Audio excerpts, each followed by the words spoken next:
नमस्कार, one page YouTube channel में आपका स्वागत है। आज सुनिए कांता भारती द्वारा लिखा उपन्यास रेत की मछली भाग 5। घर लौटी तो फिर वही अजनबीपन, उदासी और उपेक्षा। सबके मन खिंचे हुए थे, रिश्तों में अजीब तनाव भरा था। भीड़, शोर और मंगलमय वातावरण के बावजूद सब कुछ पराया सा लगता था। चारों ओर लोग भरे हुए थे। पड़ोस की उत्साही लड़कियां बीच बीच में गीत भी छेड़ देती थी। बाहर कनात लगाकर बन रहे पकवानों की गंध और धुएं के ऊपर छाई गहमागहमी उदासीनता की इन परतों को तोड़ नहीं पा रही थी। रात उतर आई थी। गैस बत्तियां जलाई जाने लगी थी और बिजली के बल्बों वाली पट्टियों पर लिखे स्वागतम को दरवाजे पर लगाए जाने के लिए शोर मच रहा था। फूलों और पत्तियों से सजाए गए द्वार से कुछ टहनियां किसी बच्चे ने तोड़ ली थी और कुछ दूसरे बच्चे उसे लेकर शोर मचा रहे थे। उस सारे शोर के जंगल पर लड़कियों का गीत पंख फैलाकर उड़ने लगा। चंदन दे ओले ओले क्यों खड़ी नी बेटी के हो जयावर खोजिए तारियां बिच्चो चांद साबर खोजिए। सीढ़ियों पर पांव ठिठक गए। शोर को और अधिक शोर बनाते हुए भी वह गीत मेरे लिए शोर नहीं था, यह अपना मेरा मन था। चंदन की ओट ही नहीं, समूचे संसार की ओट लेने को जी चाहा। कहाँ खोज लूं अपना एकांत जहाँ केवल मैं रहूं और मेरा तारों के बीच वह चांद। मन भर आया। ऊपर आई और कमरा अंधेरा पड़ा था, लेकिन छत पर बहुत कोमल उजाला फैला हुआ था। उजाला आकाश से धीरे धीरे उतर पड़ा था। नीले भूरे आकाश पर चांद लटका हुआ था।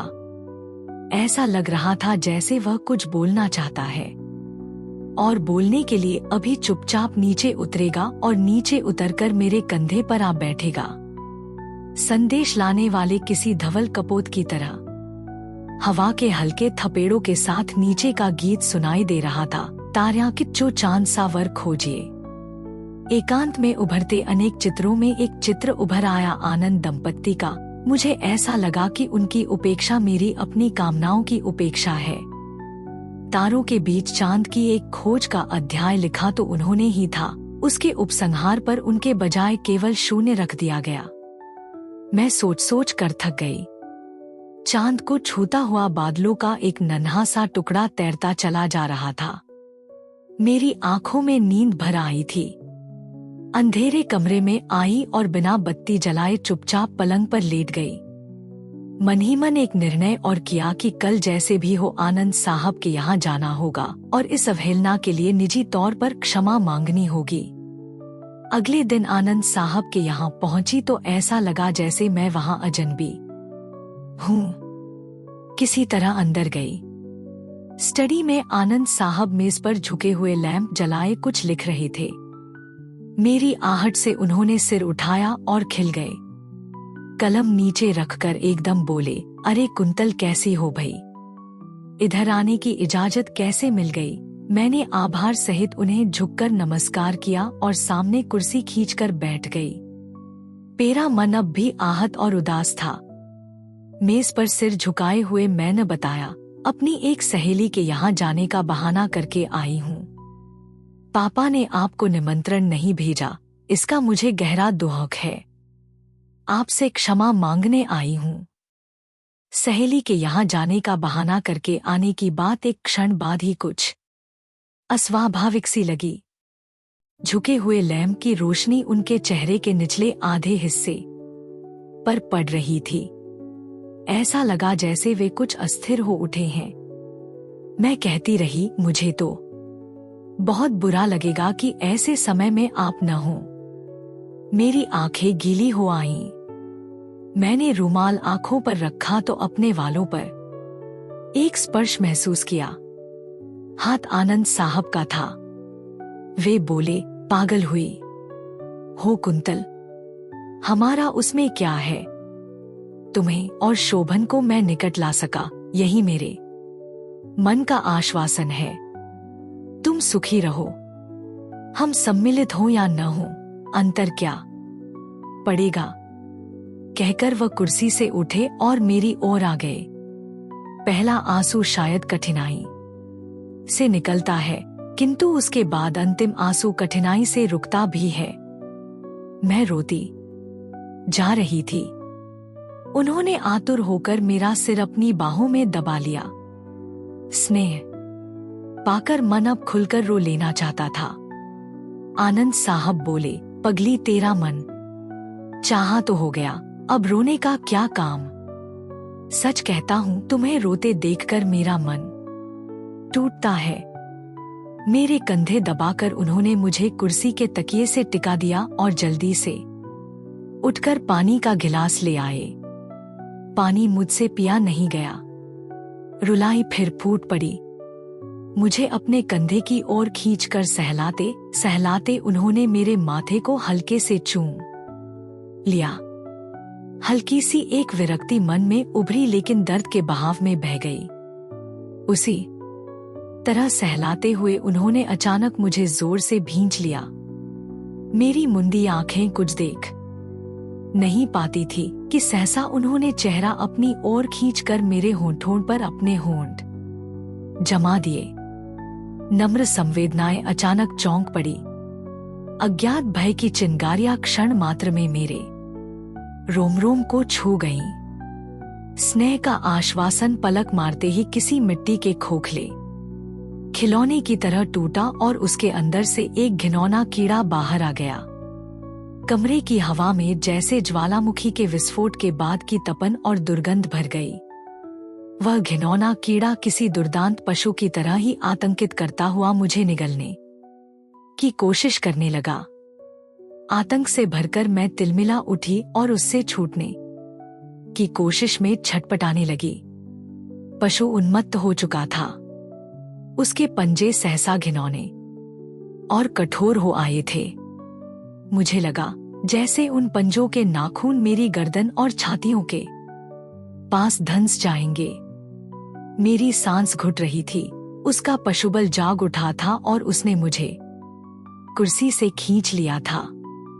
मेरे छटपटाते हुए हाथ पैर बचाता हुआ वह मुझे सोफे की तरफ खींचने लगा। विवश और आतंकित कंठ से चीख के बजाय एक कराह भर निकल पाई। उस कमरे में चारों ओर जुगुप्सा और घिनौनापन जोर जोर से नाचने लगा था।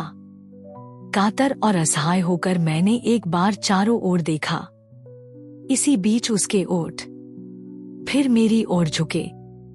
अपनी बाह छुड़ाकर मैंने उसके चेहरे को पीछे धकेलना चाहा, लेकिन पशु ने अपने कठोर पंजों से मेरा हाथ पकड़ लिया। असहायता की चरम सीमा पर पहुंचकर किसी डरी हुई गाय की तरह मैंने उसके पंजों को दांतों से काटा। पीड़ा से कराकर वह चौंक गया और बंधन कुछ ढीले हुए। इसी एक क्षण का लाभ उठाकर मैंने झटके से अपने आप को मुक्त किया, जैसे किसी मछुए की अंगुलियां ढीली हुई हों और मछली तड़प कर बाहर आ गई हो। इस तरह मैं उसके बंधन से छूट गई। किसी तरह झपटकर मैं दरवाजे तक आई। पशु ने दोबारा आक्रमण करना चाहा, लेकिन अब मुझमें प्रतिरोध उभर आया था। मैंने उसे झटका और फिर बिना किसी और देखे झपटती हुई मकान के बाहर आ गई। आवेश से मेरा रक्त खौल रहा था। मुझे सामने कुछ भी नजर नहीं आ रहा था। मैं एक क्षण के लिए भी ठहरना नहीं चाहती थी। तभी उधर से एक खाली रिक्शा गुजरा। मैंने कैसे उसे रोका और कैसे उस पर बैठकर घर तक आई, यह मैं नहीं जानती। जैसे सैकड़ों आंधियां मुझे धकेलती हुई गुजर रही थी और मेरे अंग अंग पर जहरीले सांप चिपटे हुए थे। एकांत पाकर भी मन शांत नहीं हुआ। ऐसा अनुभव हुआ जैसे चारों और डरावना जंगल और अंधेरा छा गया हो। जंगल और अंधेरा दोनों ही अछोर थे और ऐसा लगता था जैसे उस अछोर जंगल और अंधेरे से डरावने पशु मेरी ओर घूर रहे हैं। वह नींद थी या मूर्छा मैं नहीं कह सकती। जो कुछ घटा था वह डरावने स्वप्न की तरह चारों ओर नाच रहा था। कभी कभी ऐसा होता है कि सचमुच दुर्घटना की बजाय दुर्घटना का भय अधिक कष्ट देता है। मेरी स्थिति कुछ ऐसी ही थी। किसी ने मेरे कुंवारेपन को फांसी देनी चाही थी। यह संयोग ही था कि अंतिम क्षण में मैं बच गई थी, किंतु वह बचना अधिक झंझोड़ने वाला था। शोभन से अंतिम संपर्क करने का दिन निकट आ रहा था।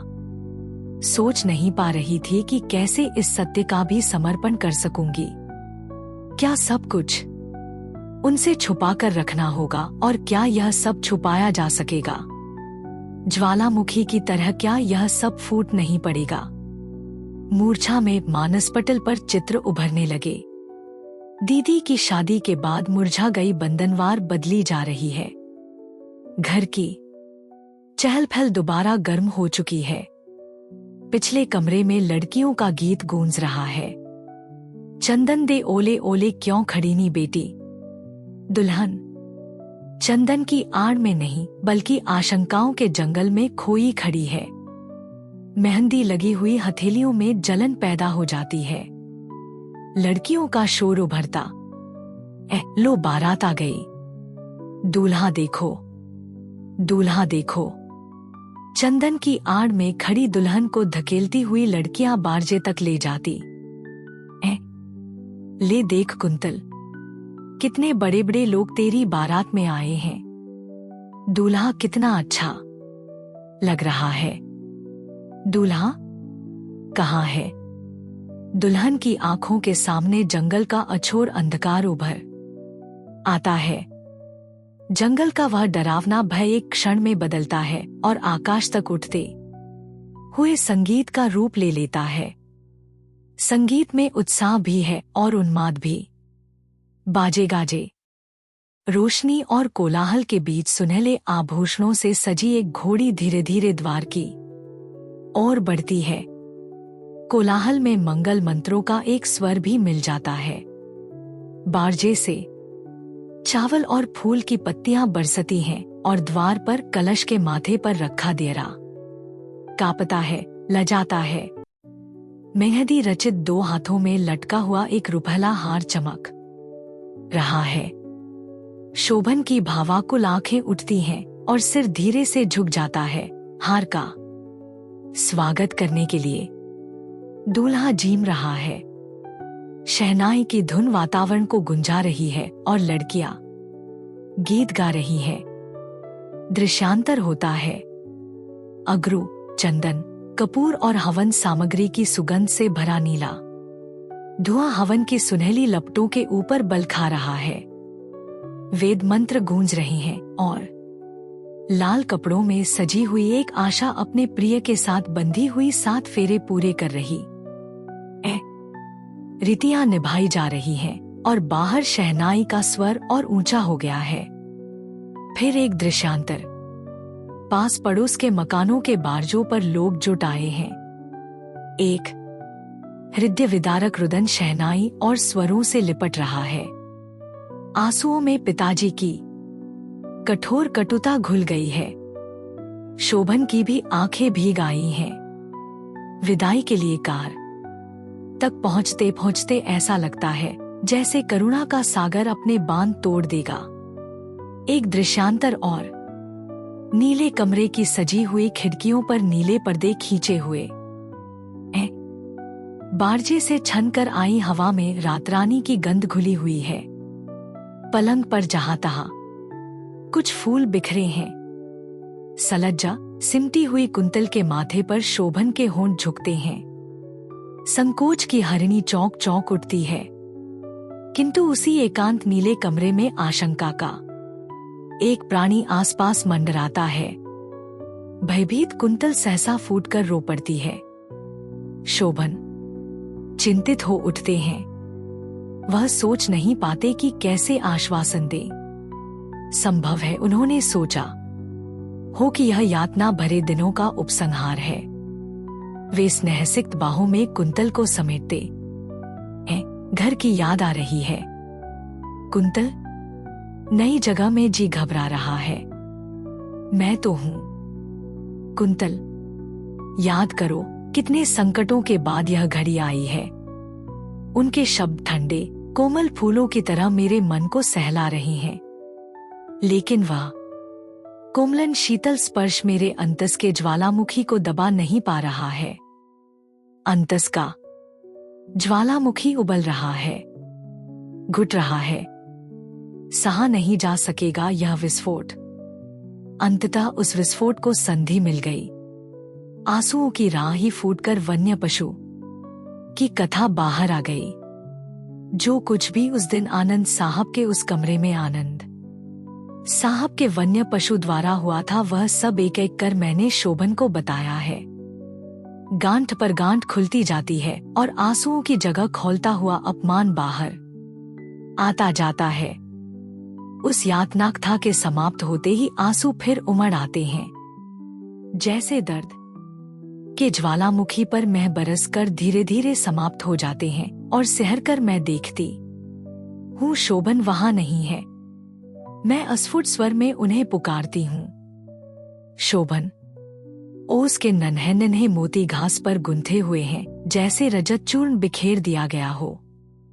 कितना अच्छा लगता है नंगे पांव इन मोतियों पर चलना, लेकिन शीतल मोतियों पर पांव पड़ते हैं और फिर सहसा ऐसे लगता है जैसे वह नन्ही नन्ही घास एक अछोर जंगल में बदल गई हो और मैं उसमें खो गई हूँ। एकाकीपन के भय से मैं कांपी जाती हूँ और ऐसा लगता है जैसे वह वन्य पशु मेरे पीछे आ रहा है। शोभन। मैं आतंकित होकर इन्हें आवाज देती हूँ, क्या बात है कुंतल? शोभन ने आतुर होके पूछा। मेरी चेतना सहसा लौट आई थी। एक क्षण की उस मूर्छा के कारण ठंडा पसीना चेहरे पर उभर आया था। शोभन ने बहुत प्यार से पसीना पोंछा और कहा, पगली, आतंक से तो लड़ा जाता है, न कि उसे बसाए रहा जाता है। आओ उठो, देखो धूप निकल आई है। कल जो पौधे तुमने फुलबगिया में लगाए थे वे रात भर की ओस से हरे हो आए हैं। स्नेह स्पर्श ने आतंक के बादल काट दिए। न जाने कितनी तरह के पौधे शोभन ने सहेज रखे थे। वह नन्ही सी फुलबगिया रंगों का एक उपवन थी। बेला, चमेली, सोनजूही, पंसुतिया और जाने कितने पौधे। सहसा शोभन चौंके और संकुचित हो उठे। धीरे से बोले, अरे बहुत गड़बड़ हो गया, कोई आ न जाए, मुझे तो ध्यान ही न रहा। एक क्षण के लिए मैं समझ न पाई कि बात क्या है, और फिर जैसे ही बात समझ में आई, एक लज्जा भरी पुलक मेरे रोम-रोम में दौड़ गई। शोभन की सफेद कमीज पर बाहीं और सीने पर सिंदूर का एक दाग था। रक्ताभ होकर शोभन मुस्कराए और बोले, रहने भी दो, मैं नहीं बदलता कमीज। कोई देख भी लेगा तो क्या होगा। मेरे रोम-रोम में पुलक भर गई थी और चेहरे पर जैसे गुलाल पुत गया था। एक नन्ही गौरैया चमेली की लतर से एक पतली शाखा को तोड़ने का प्रयत्न कर रही थी। शोभन ने चाहा कि उसे उड़ा दे, लेकिन मैंने उन्हें रोक दिया। उसे ले जाने दो शोभन, वह भी तो अपना नन्हा सा घर बनाएगी। छोटे से औजार से शोभन फुलबगिया के पौधे की मिट्टी नरम करने लगे। मैं गुलदस्ते के लिए कुछ फूल और टहनियां चुन लेना चाहती थी, तभी मेरी उंगली में कुछ चुभ गया। सुगंधित फूलों के बीच वहां एक गंदी झाड़ी सी उगाई थी। इस झाड़ी में फूलों की बजाय कांटे ज्यादा थे। शोभन, तुमने लगाया है यह पौधा, कितने जोर से कांटे चुभ गए इसके देखो। आकर इधर, मैंने उन्हें पुकारा। वे उत्सुक होकर उधर आए और उस झाड़ी को देखकर बोले, नहीं, ये तो अपने आप उगाई है, तो इसे उखाड़ फेंको शोभन। देखो इसका कांटा कितनी जोर से मेरी उंगली में चुभ गया है। शोभन ने मेरी उंगली अपनी उंगलियों में ले ली। उंगली के सिरे पर रक्त की हल्की सी बूंद चमक रही थी। शोभन ने उंगली को चूम लिया।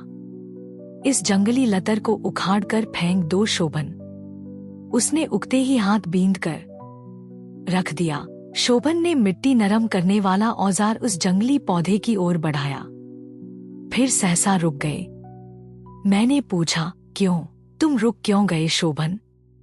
कुछ नहीं कुंतल, यह पौधा अवांछित तो है, पर मैं सोचता हूँ। क्या सोचते हो शोभन? पहले इसे उखाड़ दो। शोभन ने उस पौधे को निर्ममता से उखाड़कर दूर फेंक दिया। मैंने उन्हें टोककर पूछा, तुम उसे उखाड़ने में संकोच क्यों कर रहे थे? बात यह है कुंतल, एक क्षण के लिए मैंने सोचा वह भी प्रकृति की एक देन है। घर के अंदर अपरिचित गौरैया आ बैठती है तो हम उसे मार तो नहीं देते? मानवीय तर्क से मैं निरुत्तर हो गई, किंतु भावनाएं कह रही थी कि यह सब कुछ अप्रिय था, बल्कि मुझे लग रहा था कि उस जंगली पौधे का वहां उगना और उसके कांटे चुभ जाना एक मनहूस घटना थी। शोभन ने कई लतरें बारजे से डोरी लटकाकर बांध दी। लतरें उन डोरियों के सहारे बारजे तक चढ़ जाएंगी और उनके लाल सफेद फूल नीले कमरे में झांक झांक कर सुगंध की मुट्ठियां बांध बांध कर फेंकेंगे। पूरे 2 घंटे उस फुलबगिया में बीते। पौधों के पीले पत्ते साफ करके मिट्टी मुलायम की गई और हम दोनों ने मिलकर पौधों को सींचा। शोभन को अब तैयार होना था विश्वविद्यालय जाने के लिए। उत्साह के साथ चुनकर उनके कपड़े निकाले, सावधानी से उनके बटन वगैरह देखे और उनके नहाने का गर्म पानी रख दिया। मेरे हाथ से तौलिया लेकर वे बाथरूम की ओर मुड़े, फिर रुक गए। शरारत भरे स्वर में बोले, कुंतल जरा इधर आना। जैसे ही मैं उनके निकट गई उन्होंने तौलिए का फंदा मेरे ऊपर डालकर अपनी ओर खींच लिया। छोड़िए ना, कोई देख लेगा, मैंने सहमा कर कहा। सहसा द्वार पर आवाज आई, शोभन दा, शोभन दा। शोभन ने चौंक कर तौलिया अलग कर लिया और 2 कदम पीछे हट गए। वह मीनल थी। अंदर आते आते सहसा लजाकर बाहर चली गई। शोभन ने अचकचा कर उसे पुकारा। मीनल अंदर आई। उसके हाथ में कुछ किताबें थी। उसने हिचकते हुए कहा, नहीं भैया, मैं यूं ही आ गई, कोई काम नहीं था। वाह, यह भी कोई बात होती है।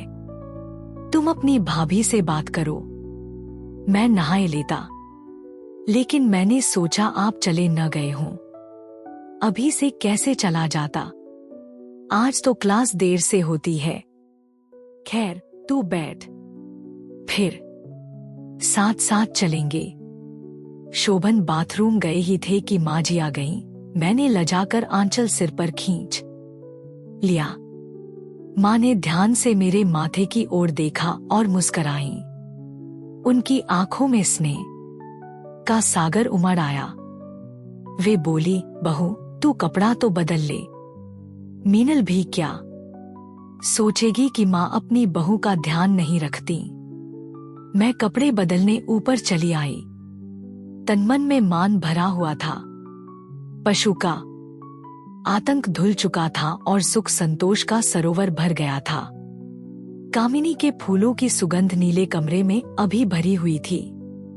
पलंग के पास की नन्ही मेज पर मखमली जिल्द वाली किताब आधी खुली हुई उल्टी रखी थी।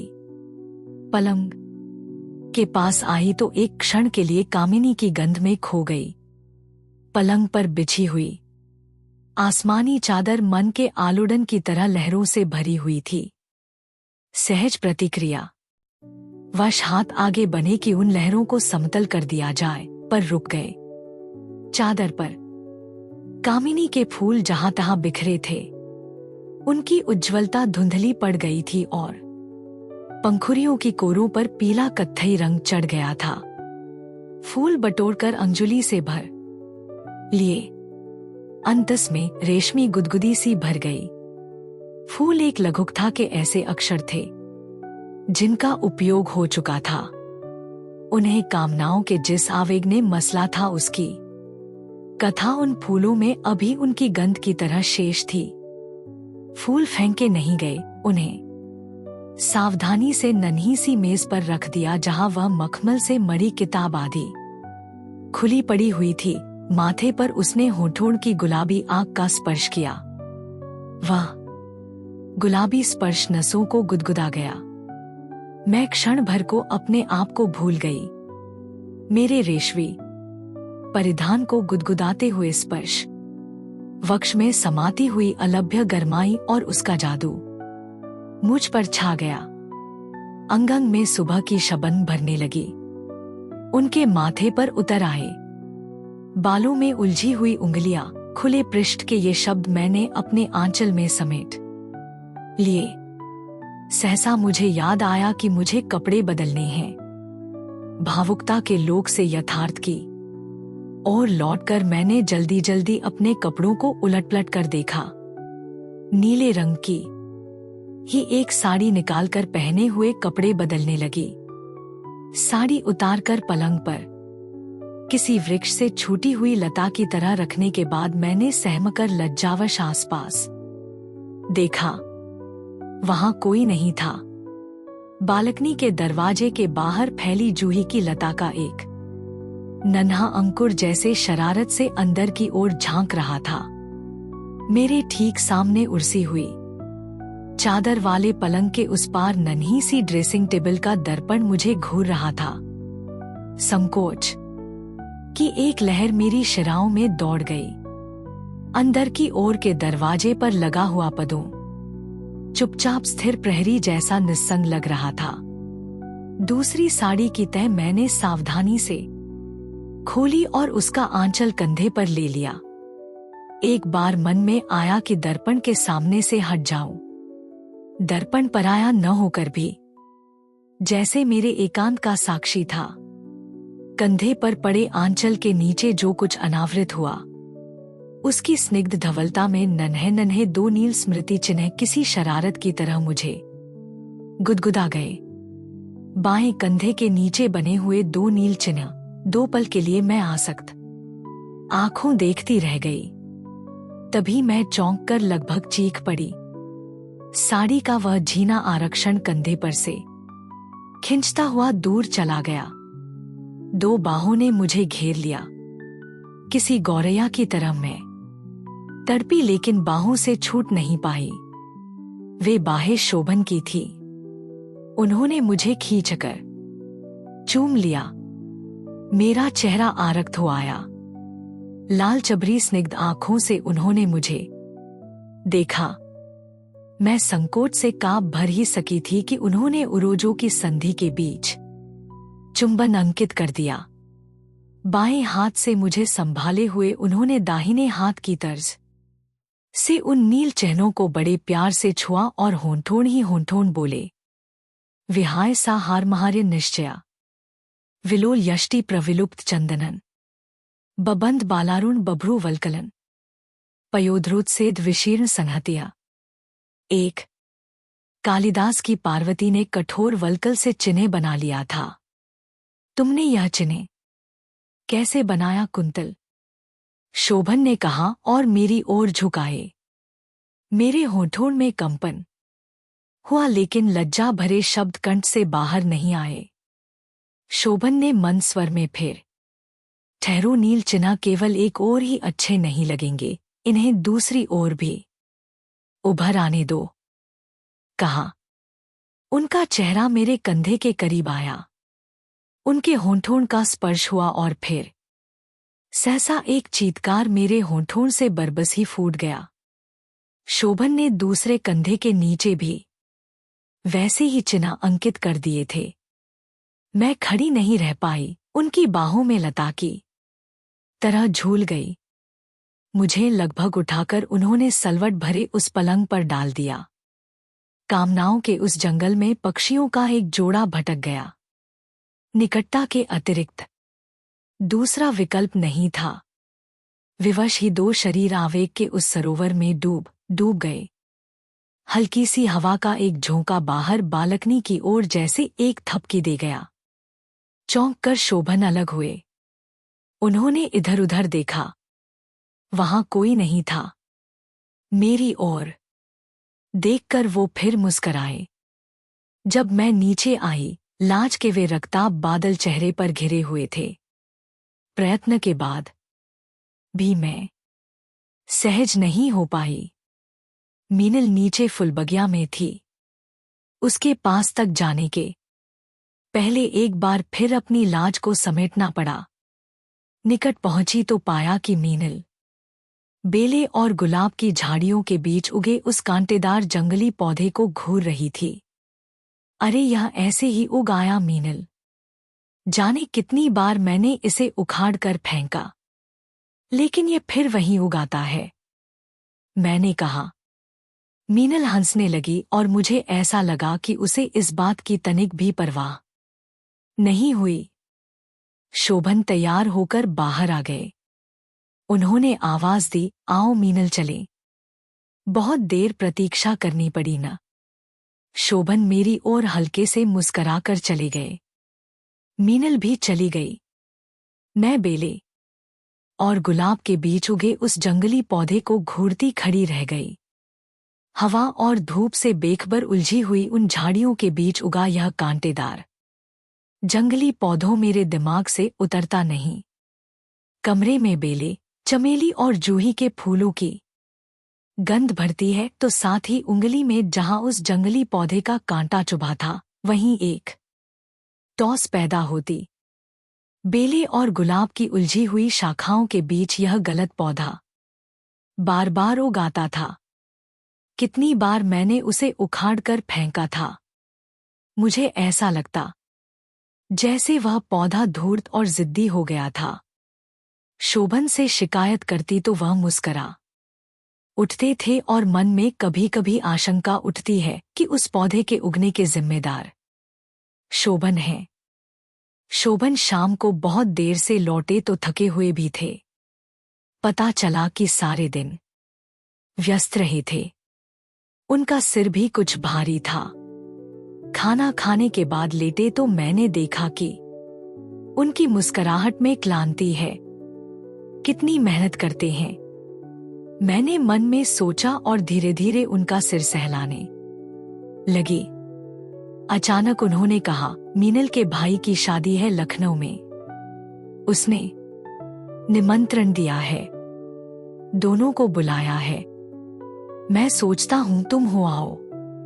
और तुम? कुंतल, मैं बहुत व्यस्त हूं। एक पत्रिका का विशेषांक संपादित करना है, उसे छोड़ नहीं सकता। वहां जाऊंगा तो कई दिन बर्बाद हो जाएंगे। तुम चली जाओ। ऐसी क्या बात है? नहीं, यह नहीं हो सकता शोभन, मैं अकेले नहीं जा सकती।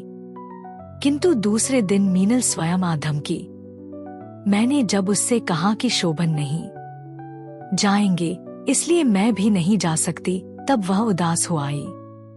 भागती हुई शोभन के पास पहुंची। अंततः शोभन और मीनल दोनों जीते। मीनल के निमंत्रण पर केवल मुझे ही जाना होगा, शोभन ने निर्णय किया।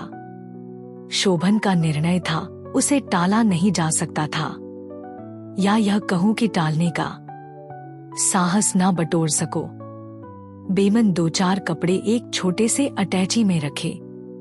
तैयारी में मन नहीं लगा।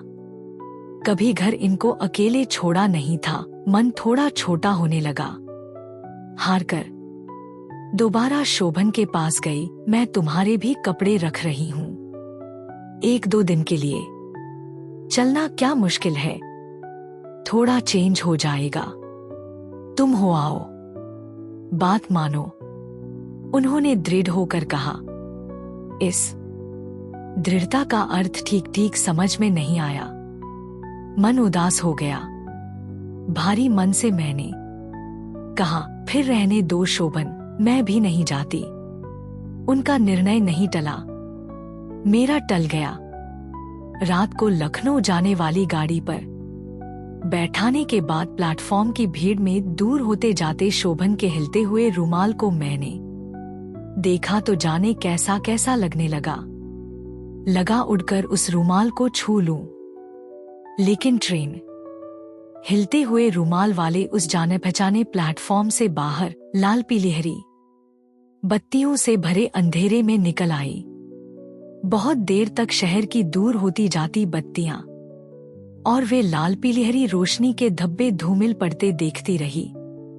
एक बार ऐसा भी लगा जैसे अंधेरे के दूर होते हुए ज्योति बिंदुओं में कोई अर्थ, कोई संकेत भी है, लेकिन वह संकेत पढ़ा नहीं जा सका। शहर से बाहर अनजाने अंधेरे में भागती हुई ट्रेन की एकरस गति में जाने कैसा उदास संगीत था। खिड़की से हटकर मैं फिर डब्बे के अंदर सीमित जीवन में डूब गई। मीनल ने मुझे देखा तो भावावेश से लिपट गई। फिर उसने पूछा, शोभनदा नहीं आए? मैंने जो उत्तर दिया वह संभवतः उसने सुना नहीं। शादी से भरे पूरे परिवार की भीड़ में उस समय मैंने उतने ध्यान से मीनल का चेहरा नहीं देखा था, किंतु अब सोच सकती हूँ कि औपचारिकता की उस परत के नीचे मीनल के चेहरे पर अवश्य ही कुछ विशेष रेखाएं उभरी होंगी। एक नौकर को सामान उठा लेने का आदेश देते हुए मीनल बोली, मैं तो कल से इंतजार कर रही थी तुम्हारा। चलो देर से सही, आ तो गई। शोभन दा भी आ जाते। वह सारा दिन व्यस्तता में बीता।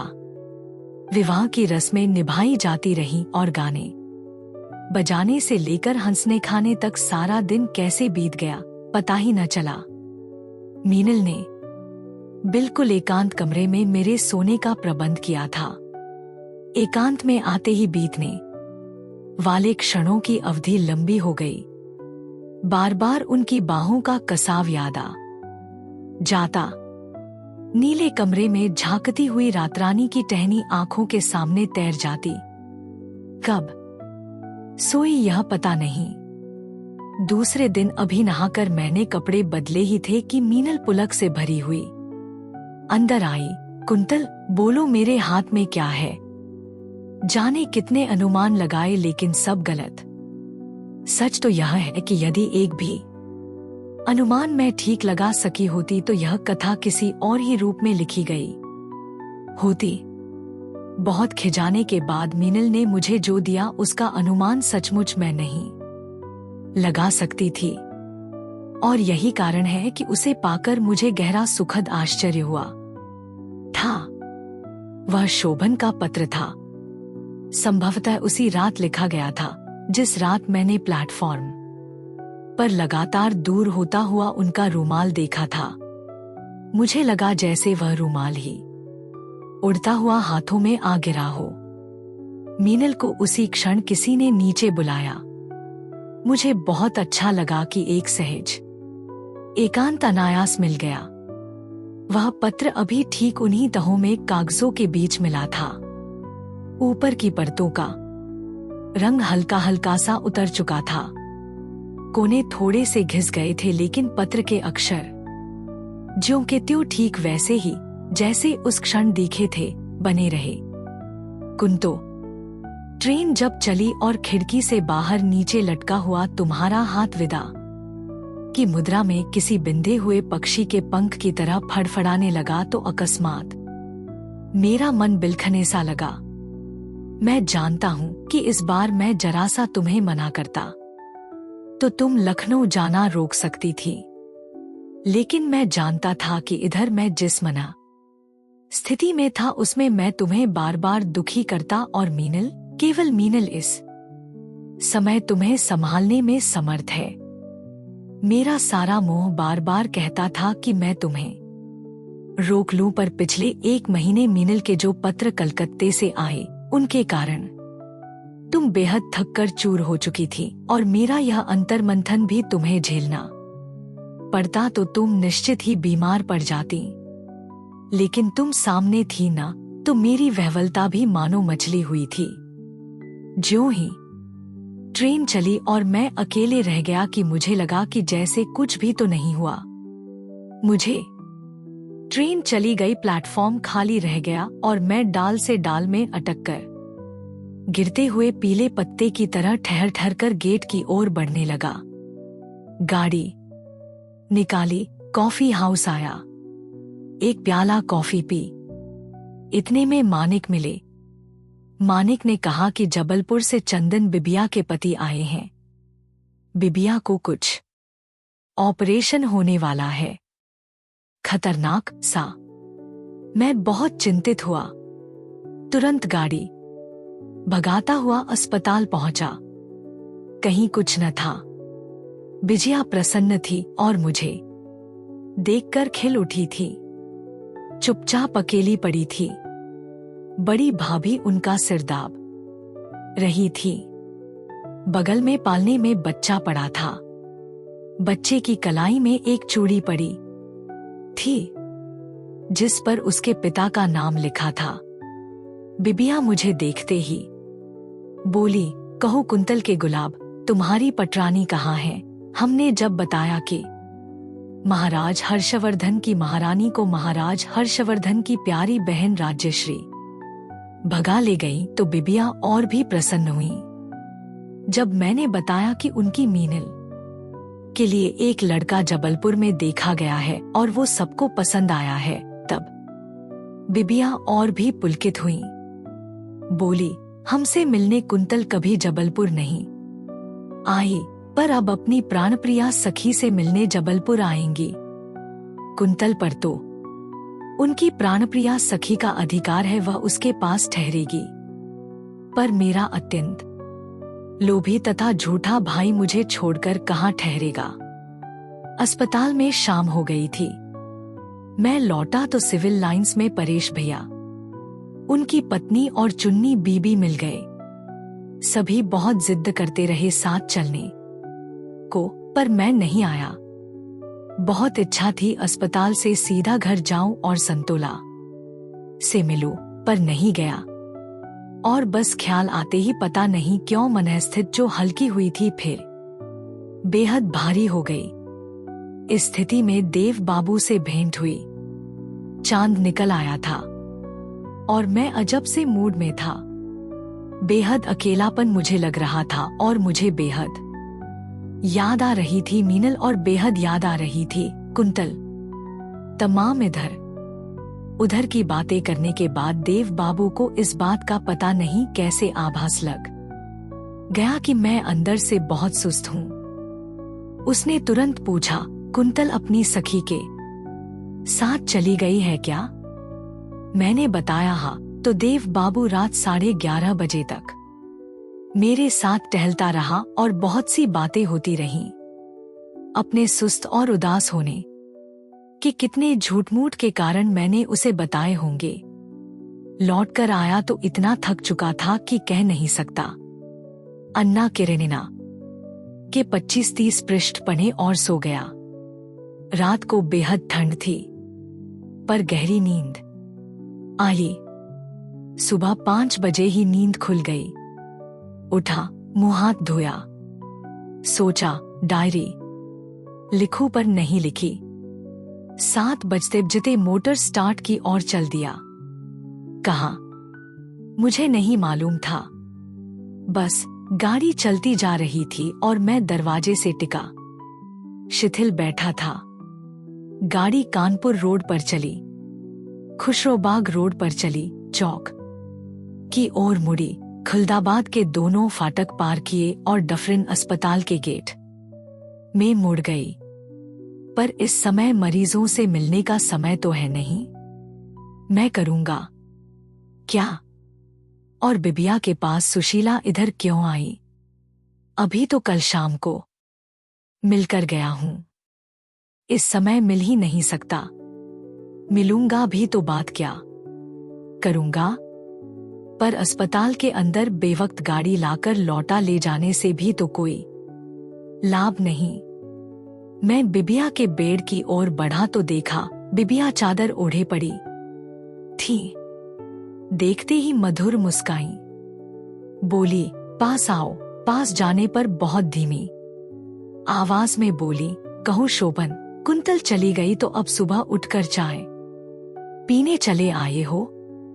तुमने संतोला समझ रखा है, मुझसे चवन्नी वसूल कर लोगे चाय के लिए। मैं तुम्हारे लिए एक पैसा नहीं खर्च करूंगी, समझे? लालची और झूठे भाईजान। मैं चुपचाप हंसता रहा। फिर बिबिया बोली, सुबह 5 बजे से तुम्हारी बातें हो रही हैं। किससे? हमने पूछा। संतोला से। वह रात को बिबिया के पास रही थी और सवेरे से उठकर दोनों बतिया रही थी। मैं कुछ कहूं कि पीछे के दालान से मुंह हाथ धोकर आंखें पोंछते हुए संतोला कमरे में मुझे देखकर हंसी। सिर्फ इतना कहा, उस दिन शाम को तुम्हें आना नहीं था तो कह क्यों गए थे? सारी शाम सब लोग तुम्हारा इंतजार करते रहे। मैंने कुछ जवाब नहीं दिया। 10 मिनट हो गए थे। मैं कमरे के बाहर चला आया। संतोला से कहा, चलो बाहर बातें करेंगे। बाहर आए। अब इसके बाद की बातें तुम्हें लिख रहा हूं। ये वे बातें हैं जो एक पात्र ने मन में कही पर दूसरे ने अच्छी तरह सुन ली। दालान की सीढ़ियों से उतरते हुए शोभन और संतोला।